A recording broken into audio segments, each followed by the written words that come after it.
You think you know what hard work is. You think waking up early, lifting weights, running in the rain, that's enough. But let me tell you something. That's not even the first step toward greatness, because greatness isn't built when the cameras are on.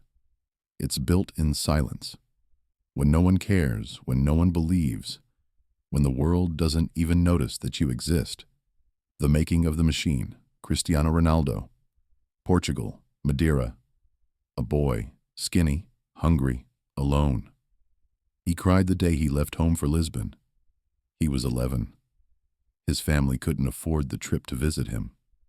He slept in dorms, sometimes skipped meals, got mocked for his accent.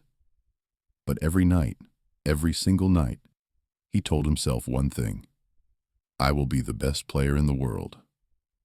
Not I want to be. Not maybe I could be. No, I will be. He didn't care about talent. He cared about work, obsession-level work. While his teammates went home after practice, he stayed. While they laughed, he ran sprints until his lungs screamed. He trained his body like a machine and his mind like a soldier. That's why today, when you hear Cristiano Ronaldo, you don't think of a man. You think of a standard, a symbol of what happens when discipline meets delusion and turns into destiny. The silent genius, Lionel Messi. Then there's Messi, the opposite. No speeches, no flexing, no PR teams, just pure silence and execution. Born with a growth hormone deficiency, told he'd never play professionally. At 11, his parents couldn't afford the $900 a month treatment that could make him grow. Barcelona offered to pay if he moved across the ocean, leaving everything behind. He was just a child. But he said yes, because deep inside, he knew something that others didn't. I don't need to be tall to stand above everyone. When he played, he wasn't running. He was gliding. He wasn't kicking a ball. He was painting with it. His greatness was quiet, almost invisible. No show, no noise, just results. You see, not all legends shout, some whisper, and still make the world listen. The relentless Rafael Nadal. And then there's Nadal, the storm in human form. Every muscle fiber of that man screams fight. He's not the most talented. He's not the smoothest. But when you face him, you feel it. That energy, that refusal to break. At 19, he won his first French Open. Then came the injuries, knees, wrist, back. Doctors told him to stop. He didn't stop. He adapted, changed his game, rebuilt his serve, rewired his body. Every time pain tried to end him, he found a way to survive it. You don't win 22 Grand Slams because you're lucky. You win because you make pain your training partner and fear your fuel. I learned to suffer better than anyone else, Nadal once said. That's the difference between good and immortal. The killer instinct. Michael Jordan. People talk about Michael Jordan's talent. They forget his rage. When he was cut from his high school team, he didn't cry. He planned revenge. He turned pain into gasoline. Every insult, every doubt, every loss.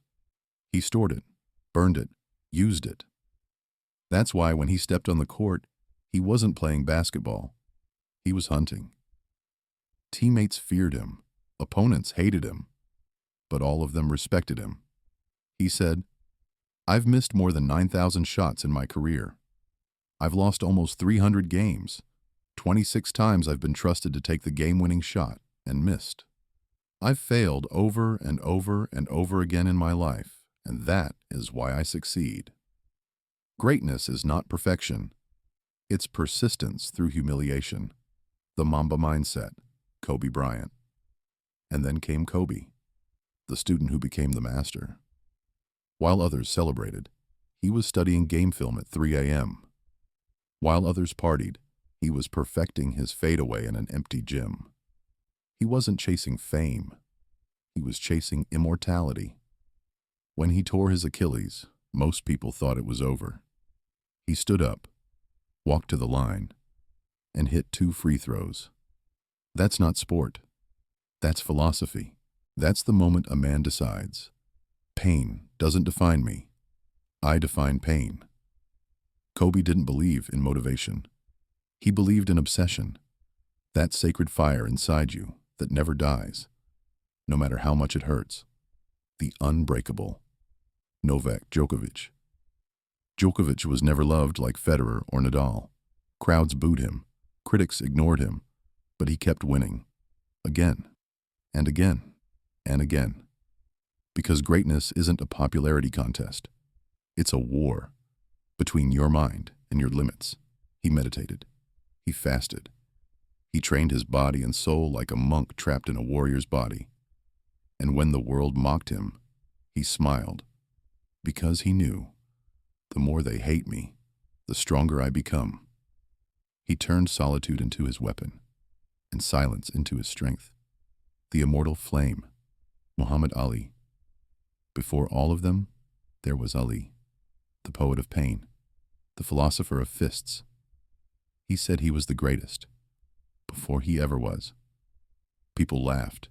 They called him arrogant. He said, I am the greatest. And then he became it. But the real greatness of Ali wasn't in the ring.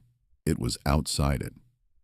When he refused to fight in Vietnam, they stripped him of his title, his money, his freedom. But not his soul. He said, I'd rather lose everything than lose myself. That's greatness. Not winning, not fame, but principle. The Lionheart, Alexander Ovechkin. Across the ice, another warrior, Ovechkin. Born in Moscow, raised in chaos, driven by pure will. For over a decade, he chased one thing, the Stanley Cup. Year after year, defeat after defeat. But he never ran, never hid. He kept shooting. Every goal, every hit, every roar. It wasn't about hockey anymore. It was about proving that hunger never dies if you feed it with obsession. And when he finally lifted that cup in 2018, it wasn't just victory. It was redemption. He showed the world that legends are not made in triumph. They're forged in repetition. The Lightning, Usain Bolt. And then came a man who outran the laws of physics. Bolt didn't just run. He glided. Every step said one thing. I was born to do this. But what they don't show you is the pain behind the smile. The mornings of cramps, the nights of doubt, the endless hours of training on a broken back. He made it look easy because he mastered what others avoid. Consistency. He said, I trained 4 years to run 9 seconds. People give up after 2 months if they don't see results. That's the world we live in, full of dreamers who quit too early. The warrior queen, Serena Williams. Serena wasn't supposed to dominate. A black woman from Compton, in a sport owned by privilege. They laughed, mocked, criticized her every move. But she didn't play for approval.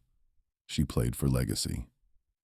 23 Grand Slams later, she became the most dominant female athlete in history. Not because she had the strongest serve, but because she had the strongest will. She said, I've had to learn to fight all my life because I was never the right kind of woman. Her story isn't just tennis. It's defiance turned into destiny. The lesson, what they all have in common. Cristiano, Messi, Nadal, Jordan, Kobe, Djokovic, Ali, Ovechkin, Bolt, Serena. Different sports, different eras, different lives. But one identical truth. They all refused to quit. They didn't care if people called them crazy. They didn't wait for motivation. They created it. Every drop of sweat, every bruise, every sleepless night, it meant something. Because they weren't chasing trophies. They were chasing something bigger. Respect from their future selves. That's what real athletes understand. That the dream isn't free. The dream charges interest. And it collects every single day. Final words. The price of greatness. You say you want to be great, but do you really understand what that means? It means years of sacrifice that no one will clap for. It means losing friends, missing birthdays, training when it hurts to breathe. It means being hated before being loved. It means waking up every morning asking, "Can I do this again today?" and answering, "Yes." Greatness isn't a gift. It's a curse you choose. But if you embrace it, truly embrace it, you'll build something that can't be bought, copied, or forgotten. Because when you give everything, every ounce, every breath, something magical happens. You become the type of person who can't be broken. So the next time you want to quit, remember this. Messi was too small. Ronaldo was too poor. Nadal was too injured. Ali was too loud. Kobe was too obsessed. Serena was too different. Bolt was too relaxed. Ovechkin was too old. Jordan was too human. And yet, here we are, still speaking their names. So go ahead, train, fall, rise. Repeat until your name joins theirs, because the world doesn't need another player. It needs another legend.